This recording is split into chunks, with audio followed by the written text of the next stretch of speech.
اسماء ما ينفعش نسمي ولادنا بيها لو ناويين نسافر بره في بلد بتتكلم انجلش. ممكن ناس بقى تقول لك يا عم ثقافتنا واسامينا، خليك بس معايا للاخر. اول اسم معانا النهارده ايناس. انا مجرد ما قلت الاسم، لو انت اتفرجت على الاجزاء اللي فاتت انت جه في دماغك شويه تخيلات كده يا صاحبي، اللي انا بالظبط عايزك تتخيلها دلوقتي، وعايزك برضو تتخيل ان التخيلات دي بتحصل بجد في الحقيقه. فلو انت ناوي تسافر بره مصر ما تسميش حد من ولادك ايناس. تاني اسم فيه نفس المشكله دي بالظبط، ميناس.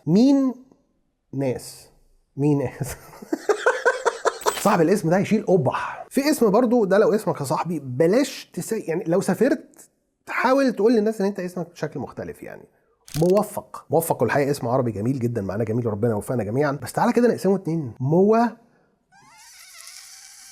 بالظبط كده زي ما انت.